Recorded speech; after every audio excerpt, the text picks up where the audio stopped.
नमस्कार, बहुत स्वागत है आप सभी का NH 24/7 पर। आप देख रहे हैं खबर छत्तीसगढ़ में। हूं आपके साथ साधना। शुरुआत करते हैं छत्तीसगढ़ की खबरों की। रायपुर से बड़ी खबर है। सीएम विष्णुदेव साय आज गृह जिला यानी कि जशपुर जाएंगे। रामनवमी पर्व पर गृह ग्राम बगिया भी जाएंगे सीएम साय। दोपहर 2 बजे बगिया रवाना होंगे मुख्यमंत्री। निज निवास बगिया में ही रात्रि विश्राम करेंगे। तो बड़ी खबर रायपुर से है। आज के कार्यक्रम हम आपको मुख्यमंत्री के बता रहे हैं। आज सीएम विष्णुदेव साय अपने गृह जिले जशपुर में रहने वाले हैं और अपने गृह ग्राम बगिया जाएंगे। रामनवमी के कार्यक्रम में भी बगिया में ही शामिल होंगे। दोपहर 2 बजे बगिया रवाना होंगे सीएम साय और अपने निज निवास पर अपने घर में रात्रि विश्राम करेंगे। यानी कि आज उनका पूरा जो दिन है वो जशपुर में ही बीतने वाला है। जशपुर में अपने गृह ग्राम बगिया जहां से वो आते हैं, आज उस गांव में रहने वाले हैं मुख्यमंत्री। दोपहर 2 बजे बगिया के लिए रवाना होंगे मुख्यमंत्री साय और निज निवास में अपने घर में ही रात में विश्राम करेंगे।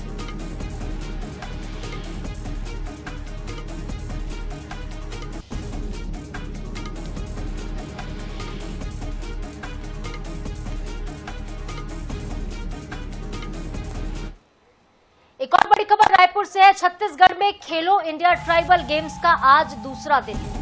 स्विमिंग, हॉकी, वेट लिफ्टिंग और फुटबॉल की प्रतियोगिताएं आज होंगी। तो पहले दिन की बात करें तो कर्नाटक ने सबसे ज्यादा मेडल जीते हैं। 7 मेडल कर्नाटक ने कल जीते थे और 4 छत्तीसगढ़ के खाते में आए, 2 महाराष्ट्र, 2 त्रिपुरा और 2 मेडल असम ने जीते। 32 राज्यों के खिलाड़ी ट्राइबल गेम्स का हिस्सा बने हुए हैं। 3 अप्रैल तक, 25 मार्च से लेकर 3 अप्रैल तक ये प्रतियोगिताएं हो रही हैं। रायपुर, बस्तर, सरगुजा संभाग में ट्राइबल गेम्स का आयोजन किया गया है। तो देश भर के जो तमाम खिलाड़ी हैं वो इस वक्त छत्तीसगढ़ में जुटे हुए हैं। और पहले दिन की अगर आप बात करें तो पहले दिन शानदार प्रदर्शन देखने को मिला तमाम खिलाड़ियों का। 32 राज्यों के खिलाड़ी छत्तीसगढ़ में खेलो इंडिया ट्राइबल गेम्स का आज दूसरा दिन है। Swimming, hockey, weight lifting, football की प्रतियोगिताएं आज होने वाली हैं। तो कर्नाटक ने पहले दिन 7 मेडल जीते, ओडिशा ने 4, छत्तीसगढ़ ने 2, महाराष्ट्र ने 2, त्रिपुरा ने।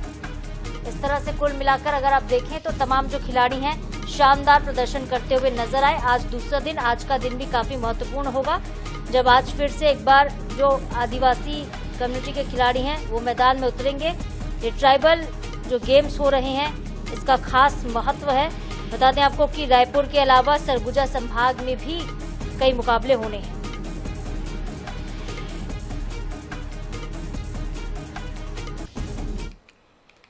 बात अब महादेव सट्टा ऐप मामले की करेंगे, जहां पे ईडी ने बड़ा एक्शन लिया है। ऐप के प्रमोटर सौरभ चंद्राकर और उसके सहयोगियों की संपत्ति अटैच कर दी गई है। जानकारी के मुताबिक जांच एजेंसी ने देश विदेश में करीब 1700 करोड़ रुपए की संपत्ति अटैच की। जांच एजेंसी ने कुल 20 अचल संपत्ति अटैच की हैं, जिनमें दुबई की 18 और नई दिल्ली की 2 अचल संपत्तियां शामिल हैं। इनकी कुल अनुमानित बाजार में कीमत करीब 1700 करोड़ रुपए है। इसमें बुर्ज खलीफा का अपार्टमेंट भी शामिल है। बता दें आपको कि जांच में खुलासा ये हुआ है कि अवैध सट्टाबाजी से कमाई गई रकम को हवाला और क्रिप्टो के जरिए विदेश भेजा गया। अब तक इस मामले में कई गिरफ्तारियां हो चुकी हैं और देश भर में छापेमारी कार्रवाई लगातार चल रही है। ईडी ने बड़ा एक्शन लिया है। अब तक 4336 करोड़ की संपत्ति अटैच की गई है। भगोड़ा घोषित करने की प्रक्रिया जो है वो शुरू कर दी गई है।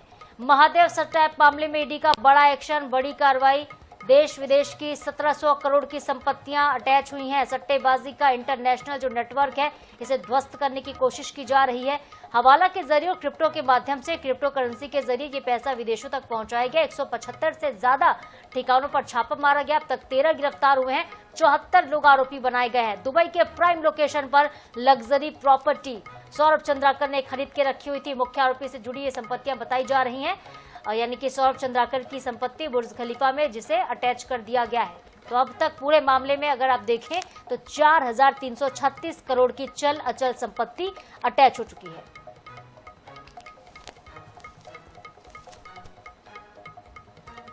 छत्तीसगढ़ के बहुचर्चित राम अवतार जग्गी हत्याकांड में एक नया मोड़ आ चुका है। सुप्रीम कोर्ट के आदेश पर मामला फिर से हाईकोर्ट में खुला, जहां पे चीफ जस्टिस रमेश सिन्हा की डिवीजन बेंच ने सुनवाई की है। कोर्ट ने अंतिम बहस के लिए 1 अप्रैल की तारीख तय कर दी। इसके पहले हाईकोर्ट दोषियों को उम्र कैद की सजा बरकरार रख चुका था, लेकिन सुप्रीम कोर्ट ने सीबीआई की अपील पर पुनः सुनवाई का निर्देश दिया था। सीबीआई जांच में अमित जोगी पर भी आरोप लगे थे। हालांकि उन्हें सबूतों के अभाव में बरी कर दिया गया था।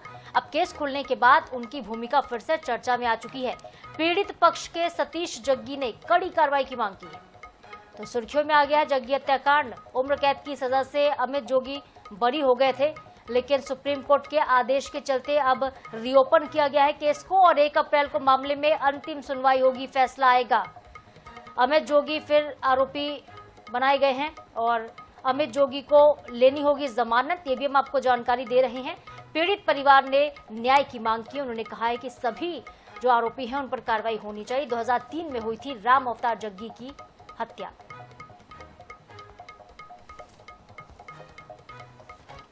जिसके साथ ईश्वर होता है, परमेश्वर होता है, पूरी दुनिया कुछ भी कर ले वो सफल होता ही है। न्यायपालिका में, परमेश्वर में मुझे पूरा भरोसा है।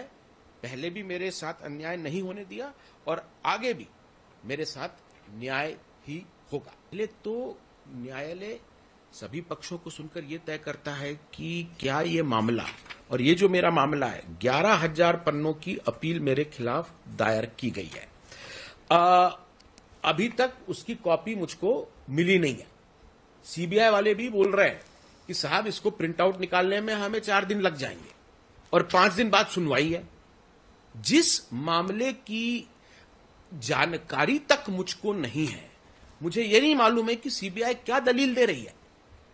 बिना मुझको सुने कुछ घंटे का अवसर दिए, इसको जो कहते हैं लीव टू अपील अलाउ कर दी गई।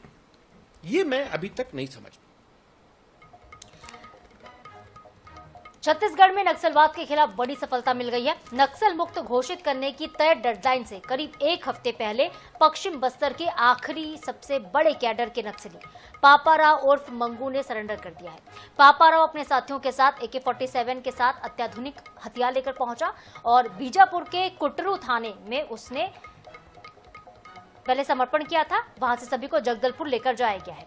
कुल 18 नक्सलियों ने आत्मसमर्पण कर दिया है। इसमें 10 पुरुष हैं, 8 महिलाएं हैं। इनके पास से कई हाईटेक हथियार मिले हैं। 8 AK-47, 1 SLR और 1 इंसास बरामद हुई है। पापाराव के सरेंडर के बाद पश्चिम बस्तर डिवीजन कमेटी लगभग अब खत्म मानी जा रही है और इससे क्षेत्र में माओवाद के खात्मे की उम्मीद और ज्यादा मजबूत हो गई है। तो तय डेडलाइन से पहले पापाराव ने सरेंडर कर दिया है। आज बता दें आपको कि 26 मार्च है और 31 मार्च में अब कुछ ही दिन शेष है। अब 1 हफ्ते का भी वक्त नहीं बचा है। 2010 में टालमेटला घटना में शामिल रहा था। टालमेटला नक्सल अटैक में सीआरपीएफ के 76 जवान उस वक्त शहीद हो गए थे। नक्सल आंदोलन में भूमिका हम आपको बता रहे हैं पापाराव की। 6 जनवरी 2025 में हालिया नक्सल एक हमला हुआ था, आपको याद होगा, और इस हमले में कुटरू बेदरे रोड पर आईडी ब्लास्ट कर दिया गया था। इसमें 8 जवान हमारे शहीद हो गए थे। इतनी बड़ी वारदातों में पापाराव शामिल रह चुका है। इन सभी हमलों में पापाराव शामिल था, उसने ही अंजाम दिया था। कहीं ना कहीं मास्टरमाइंड इसे बताया जाता है। पापाराव पर 50 लाख रुपए से ज्यादा का इनाम जो है कई राज्यों को मिलाकर घोषित भी था और सुकमा जिले का ये रहने वाला है। पापाराव लंबे वक्त तक भारत में नक्सल ऑपरेशन के सबसे बड़े नेताओं में एक रहा है। नक्सलवादी आंदोलन के शीर्ष नेतृत्व में पापाराव शामिल था। यही वजह है कि अब इसके सरेंडर के बाद माना जा रहा है कि इस एरिया में लगभग माओवाद खत्म, समाप्ति की तरफ है। कई सालों तक नक्सल संगठन की रणनीति पापाराव तय करता रहा। छत्तीसगढ़, झारखंड, ओडिशा, आंध्र प्रदेश, महाराष्ट्र के जंगल क्षेत्रों में इसका प्रभाव काफी ज्यादा माना जाता था और इसके काम विचारधारा की बात करें तो उद्देश्य माओवादी विचारधारा के आधार पर सरकार के खिलाफ सशस्त्र संघर्ष करना, ग्रामीण और आदिवासी इलाकों में संगठन को मजबूत करना, यही विचारधारा पहले रही थी। लेकिन अब देखिए जो पुनर्वास नीति है उसे अपनाई है तमाम नक्सलियों ने, उसमें पापाराव भी शामिल है और सशस्त्र अब इसने हथियार डाल दिए हैं। मुख्य धारा में पापाराव वापस लौट आया है अपने साथियों के साथ। कुल 18 लोगों ने मिलकर आत्मसमर्पण कर दिया और पूरा नाम अगर आप देखें तो पापाराव कौन है, मुप्पाला लक्ष्मण राव, ये इसका पूरा नाम है। उपनाम है गणपति। कुछ क्षेत्रों में पापाराव इसको कहा जाता है। पापाराव के नाम से काफी मशहूर रहा।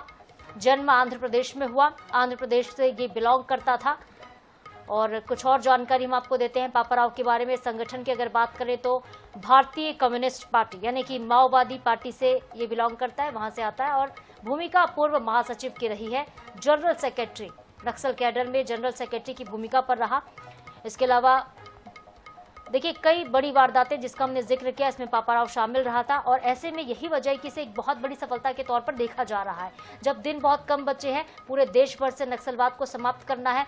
अमित शाह ने ये डेडलाइन दी थी। इस डेडलाइन पर विष्णुदेव साय की सरकार लगातार तेजी के साथ काम कर रही है और देखिए सरकार की सफलता ही ये, जवानों की सफलता इसे आप कहेंगे कि जो बड़े नक्सली हैं आत्मसमर्पण कर रहे। कई बड़े नक्सली जैसे कि हिड़मा ये मार गिराए गए हैं और अब कुछ छिटपुट जो नक्सली बचे हैं कई जगहों पर कहा जा रहा है कि उसे भी 31 मार्च तक खत्म कर दिया जाएगा।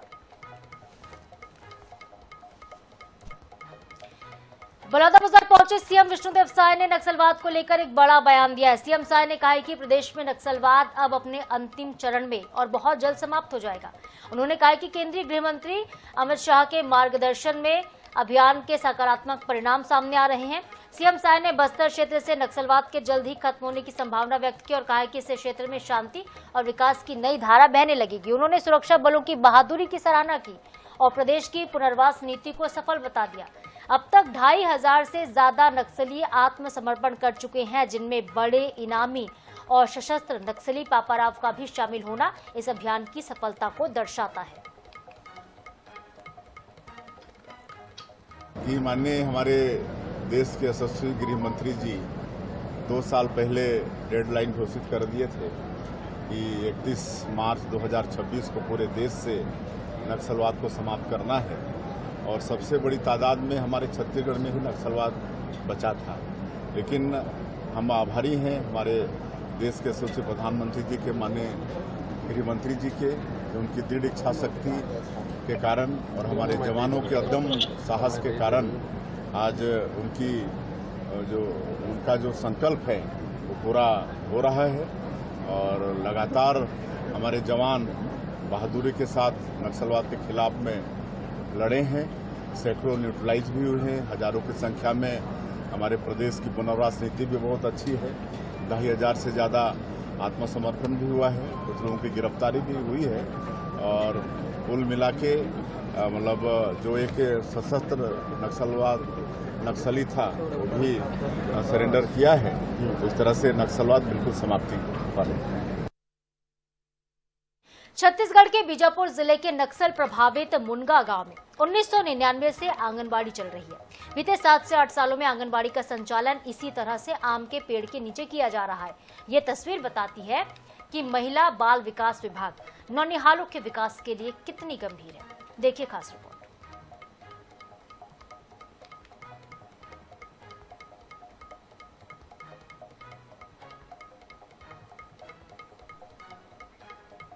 बाल विकास 1999 में यहाँ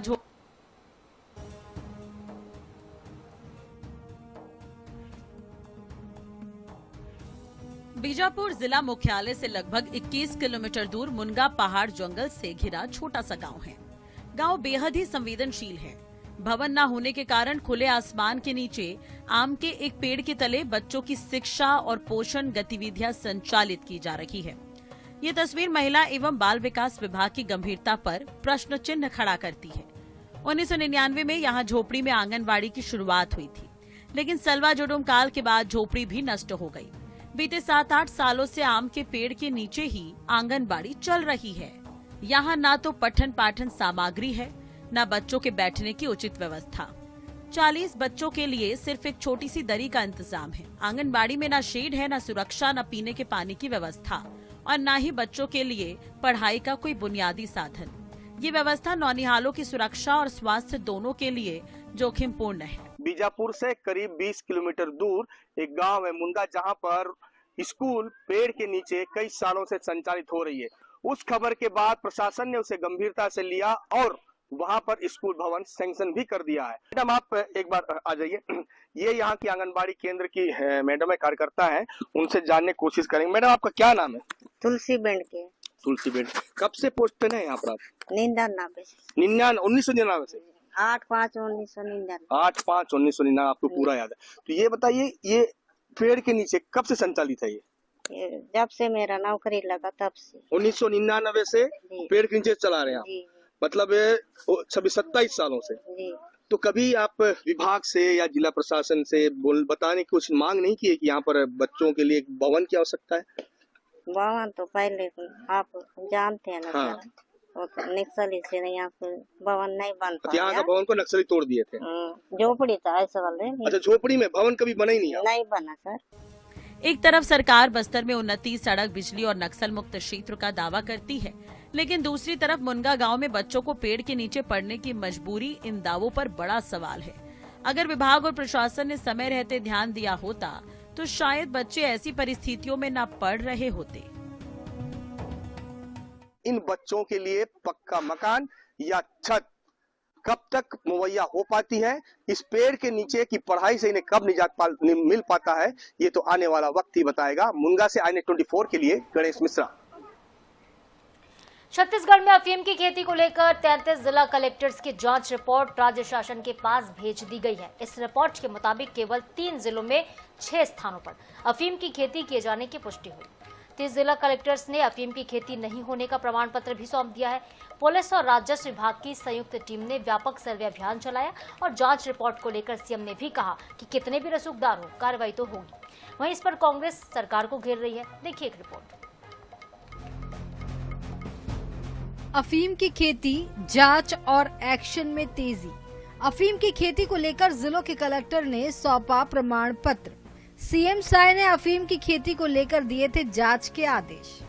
कुछ जगहों में पुलिस ने जाकर चिन्हित किया, कितने भी बड़े रसूखदार हो उन पर कार्रवाई होगी। प्रदेश में नशे का अवैध कारोबार नहीं चलेगा। दुर्ग, बलरामपुर, लैलूंगा और तमनार में कुल 6 स्थान पर कार्रवाई।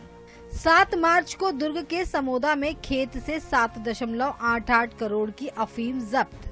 भाजपा नेता सहित 9 आरोपी गिरफ्तार। 10 मार्च को कुसमी में 3.67 एकड़ में अफीम की खेती का खुलासा। 12 मार्च को बलरामपुर के कोरंधा में 2.5 एकड़ में अफीम का खुलासा। 11 लोगों को किया गया गिरफ्तार। 20 मार्च को तमनार ब्लॉक के आमा घाट में 1.5 एकड़ में अफीम की खेती पकड़ी गई। केलो परियोजना की शासकीय भूमि में भी हो रही थी अफीम की अवैध खेती। एक के बाद एक छत्तीसगढ़ में अफीम का खुलासा होने के बाद सियासी पारा भी हाई हो गया है। पूरे मामले पर सीएम विष्णुदेव साय ने सख्ती दिखाई और 15 दिनों में कलेक्टर से अफीम की खेती को लेकर के प्रमाण पत्र मांगा था। रिपोर्ट आने के बाद सीएम ने कहा कि कितने भी बड़े रसूखदार हो उन पर कार्रवाई होगी। प्रदेश में नशे का अवैध कारोबार नहीं चलेगा। दूसरी तरफ गृह मंत्री विजय शर्मा ने कहा, कब से यह चल रहा है, इसको निकालना है। व्यक्ति का राज नहीं होता, कानून का राज होता है। वहीं कांग्रेस ने सरकार पर गंभीर आरोप लगाए। पूर्व मंत्री शिव कुमार डहरिया ने कहा कि हर दिन अफीम के मामले सामने आ रहे हैं, सरकार लीपापोती करने में लगी है। दुर्ग में आया तो ये समझ करके कि भी कौन सी पार्टी वार्टी का व्यक्ति है, उसका कोई सरोकार नहीं होता, गुनाह गुनाह होता है।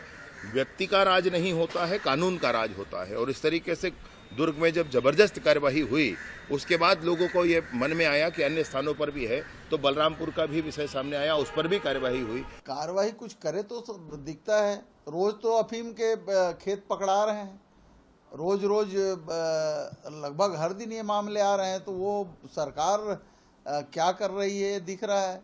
सरकार तो लीपापोती करने में लगी है कि और कहीं पे इस तरह की घटनाएं ना हो, और कहीं पे अगर बोया गया है तो उजागर मत हो, उसके बाद भी उजागर हो रहे हैं, तो ये चिंता का विषय है। छत्तीसगढ़ में अफीम की अवैध खेती को लेकर के अब सियासत रुकने का नाम नहीं ले रही है। कांग्रेस ने कलेक्टर से रिपोर्ट पर सवाल उठाते हुए सरकार पर लीपापोती का आरोप लगाया है। ऐसे में अफीम का मुद्दा अब कानून व्यवस्था के साथ साथ सियासी बहस का भी केंद्र बन गया है। गौरव शर्मा, INET 24/7 रायपुर। बिलासपुर में बर्ड फ्लू H5N1 की पुष्टि होने के बाद प्रशासन पूरी तरह से अलर्ट हो चुका है। संक्रमण की पुष्टि के साथ ही 1 किलोमीटर के दायरे को इन्फेक्टेड जोन घोषित कर दिया गया, जबकि 10 किलोमीटर के दायरे में आने वाले कई वार्डों को सर्विलांस जोन पर रखा गया। पर अलर्ट मोड पर होने के बाद पशु विभाग की एक बड़ी लापरवाही भी देखने को मिली है। खमतराई ड्रीमलैंड कॉलोनी में बोरी से भरी मरी हुई 2 दर्जन से ज्यादा मुर्गियां पाई गई हैं। हालांकि प्रशासन ने एहतियात के तौर पर इन्फेक्टेड और आसपास के क्षेत्रों में मुर्गी और अंडों की बिक्री, परिवहन के साथ पोल्ट्री से जुड़े सभी कारोबारों पर पूरी तरह से बैन लगा दिया। साफ निर्देश दिया गया कि आदेश का उल्लंघन करने वालों के खिलाफ सख्त कार्रवाई होगी। बता दें आपको कि बीते दिनों कोनी स्थित पशुपालन विभाग के कुक्कुट पालन प्रक्षेत्र में हजारों मुर्गियों की संदिग्ध परिस्थितियों में मौत के बाद सैंपल जांच के लिए भेजे गए, जिनमें H5N1 वायरस की पुष्टि हुई है। कल मंगलवार की बात है जब H5N1 की पुष्टि होने के बाद कलेक्टर और SSP मौके पर पहुंचे थे। प्रशासन ने अलर्ट करने के बावजूद लोग लापरवाह नजर आ रहे हैं। कोनी स्थित कुक्कुट परिपालन परिक्षेत्र में हजारों मुर्गियों की मौत के बाद में प्रशासन पूरी तरह से अलर्ट मोड में आ गया है। पूरे शहर में अलर्ट मोड जारी कर दिया गया है। साथ साथ जो सर्विलांस 10 किलोमीटर के भीतर में जारी किया गया है। हमारे साथ यहाँ पर डॉक्टर पिल्ले हैं, उनसे बात करेंगे। सर, ये बताएंगे कि यहाँ पर जो हजारों मुर्गियों की मौत हुई है, H5N1 की पुष्टि हुई है, किस तरीके से आप लोग अलर्ट मोड में आए? जैसे ही क्या हुआ कि जो बर्ड्स का जो मॉर्टलिटी होता है, पैटर्न होता है, शुरू में तो क्या है 2 बर्ड 1 बर्ड इस तरीके की मरती है। इसमें क्या मृत्यु दर की संख्या एकदम से बढ़ती है, तो एकाएक जब मृत्यु दर बढ़ने लगा तो हम लोग को अंदेशा हुआ कि किसी प्रकार की ऐसी, हम लोगों ने पूरा जो अपना प्रयास था, जो भी इलाज कर सकते थे, जो नॉर्मल लक्षणों के रहते वो इलाज किया, लेकिन उसके बावजूद भी किसी प्रकार का वो नहीं आ रहा था। तो हमको तत्काल जो है संचालक को जो हमारा उसको सूचना देना पड़ता है, और फिर जो हमारा भारत शासन का जो एक निषाद करके लेबोरेटरी भोपाल में, वही पूरे एशिया के अंतर्गत एकमात्र लैब है जहां पे बर्ड फ्लू का सैंपल भेजने से पुष्टिकरण होता है। डॉक्टर राम, आप बताएंगे कि जिस तरीके से जो मुर्गियों में फैला है, तो क्या मुर्गी का जो व्यापार है वो काफी और उसमें दिक्कत आएगा, या अंडे की जो बिक्री हो रही है उसको रोक दिया गया है? हाँ, तत्काल रोकने का ऑर्डर आ चुके हैं। ऊपर से कलेक्टर महोदय से भी आदेश हमको मिल चुका है कि जितनी भी दुकानें हैं 10 किलोमीटर के रेडियस में सबको बंद करनी है। और क्या होता है, जैसे मुर्गी इन्फेक्टेड है तो उसके अंडे भी इन्फेक्टेड रहेंगे, इसलिए सबको एहतियात बरतना चाहिए कि बीमारी न फैले, इसलिए अंडा और मुर्गी दोनों का जो विक्रय है बंद किया जा रहा है। विक्रय को तो बंद कर दिया गया है जब अभी पुष्टि हो गई है, लेकिन इससे पहले जो सप्लाई हो चुका है पूरे मार्केट में, जो अंडा है और मुर्गी है, उसके लिए क्या किया जा रहा है? देखिए, अभी तो एपिसेंटर इसी माना जा रहा है पोल्ट्री फार्म को हमारे, तो इसके एरिया के आसपास के जितने हैं वो तो इन्फेक्टेड, तो सब वहाँ कलिंग किए जा रही है, और जितने दूर दूर के हैं उनमें चांसेस कम है, फिर भी सर्वेलेंस के लिए रखा गया है। तो वहाँ जितने जल्दी हो सकता है सबको देख रहे हैं कि मृत्यु दर हो रही कि नहीं, उसको कन्फर्म करने के बाद ही सबका कार्रवाई की जा रही है। तो देख सकते हैं यहाँ पर पशु चिकित्सा अधिकारी और यहाँ पर ज्वाइंट डायरेक्टर साहब साफ तौर पर ये बता रहे हैं कि इन्फेक्टेड जोन 1 किलोमीटर तक घोषित किया गया है। साथ साथ 10 किलोमीटर का दायरा जो है उसको सर्विलांस जोन में रखा गया है। कैमरा पर्सन आशीष श्रीवास्तव, पंकज गुप्ते, NH न्यूज बिलासपुर। और इस बुलेटिन में फिलहाल इतना ही। खबरों के लिए बने रहिए NH के साथ। नमस्कार।